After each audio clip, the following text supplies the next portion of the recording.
If you are hurting and struggling with the weight of your crosses, then you are on the road of the cross. But the good news is, this road is really a crossroad, a junction of choice. We must turn either right or left.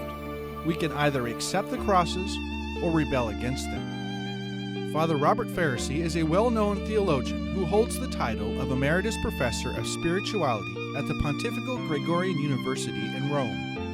He is also the author of over 30 books and explains to us how we tend to focus on the hurtful events of our lives instead of seeing them through the vision of faith.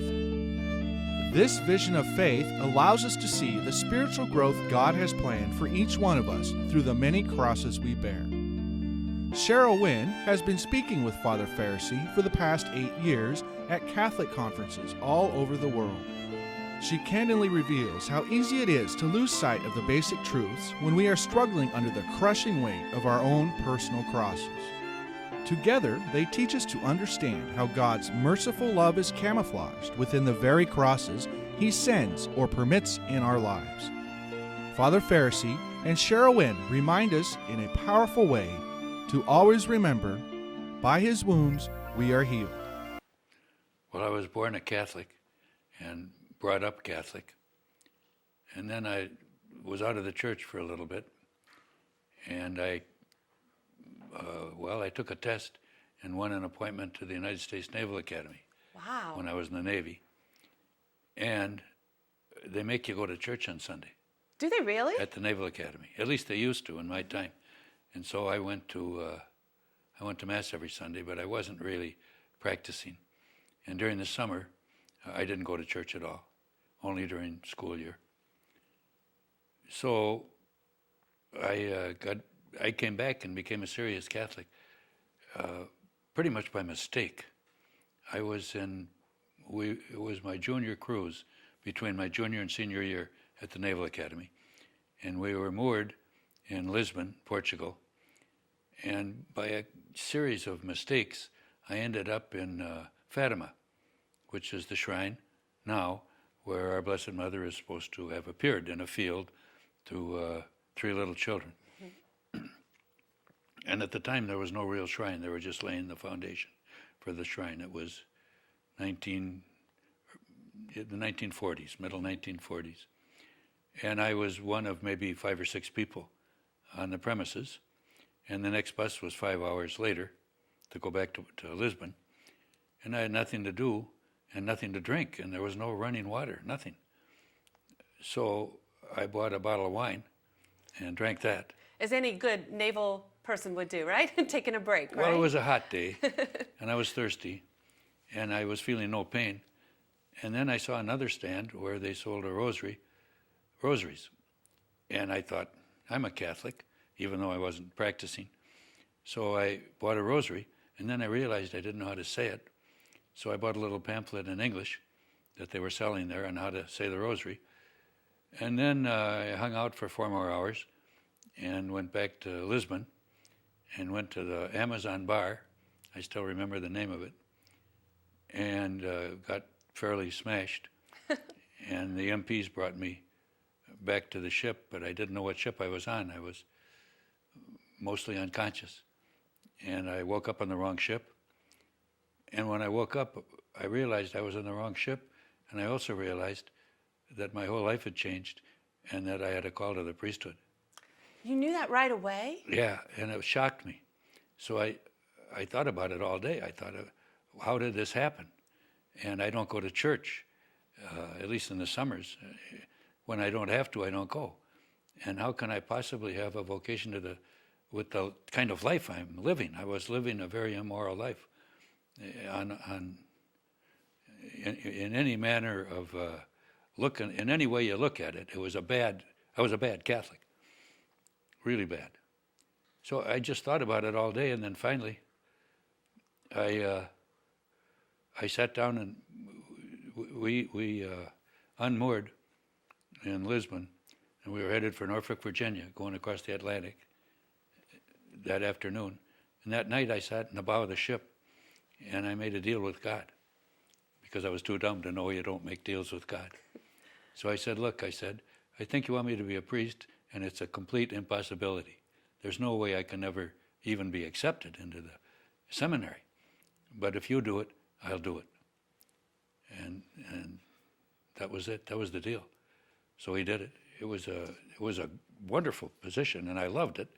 And I didn't have to do anything except walk around and keep my mouth shut and look like I knew what was going on. And that was good, because I do that very well. And I was happy. So I figured 4 more years, I can take that. And maybe I'll even lose my vocation in 4 years. Who knows, right? And then the Secretary of the Navy sent me a telegram. And he said, you're supposed to resubmit your resignation immediately. And I'll see to it that you get out. And so I got out of the Navy and I joined the Jesuits. And they took me. And they didn't ask many questions. They thought if I went to the Naval Academy, I must be a very upstanding, upright, good Catholic. And by that time, I was actually fairly upright, given a few faults here and there. And they took me in, and in my time, they were called college boards. And I failed mine when I got out of high school. I was a disciplinary problem and frequently did not go to school at all. But I did my own agenda, right? Sometimes I went to the public school where they had girls, and I found that was a lot more interesting. And I could sit in the back of the room, and the teachers never noticed that there was an extra guy. So, well, to make a long story short, I didn't know anything when I got out of high school. When I took the college boards, I failed, but I knew I could take them over, and I figured I'll do them again, and this time I'll really concentrate. So I went down to the office in downtown St. Paul, Minnesota, and I said I want to take the college boards over. And the man said, ordinarily, you would be able to take them over. But in your case, you did what we call going through the floor. Your marks were so bad that, to give you an idea, you got less than 50% right on the true false. I mean, it's pretty bad. Wow. So, were you just not trying? You just weren't into it? Well, I didn't know anything. That was my main problem. I hadn't paid attention since the 6th grade. I don't know how I kept getting promoted. And so that was it. I couldn't go to college. And then the war came, and I joined the Navy, and they sent me to college. And I did a year of that, and then they sent me to the Naval Academy after that. Well, Father, I'm wondering about your family. What did they think when they saw this transformation happening in you? They thought I was seriously ill and that I'd lost my mind. But my other brothers and my parents thought I was having a breakdown of some kind. And I was, in a way. I mean, I was changing my life. I was turning my life around. It wasn't a gradual thing, my vocation. It just it came at Fatima. That's where it came. I may be the only person that got his vocation without being cold sober. Years later, maybe 20 years ago, I was already ordained. I was teaching theology in Rome, and I was sweeping my room, and I was complaining to the Lord. And of course, he chooses who should be a priest. And I was complaining, and I said, I didn't choose you, you chose me. And the Lord spoke to me. And he said, no, I did not choose you. And I panicked. I thought, maybe I don't have a vocation. Maybe I shouldn't be a priest. And so I prayed about it over time. And here's the answer.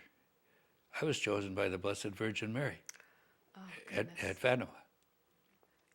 How beautiful is that? Well, I never heard of anybody else that happened to. But I think it's the only way I ever could have had a happy life, is to have been a priest, and a Jesuit priest at that. I don't think I would have been happy, and I'm deliriously happy now.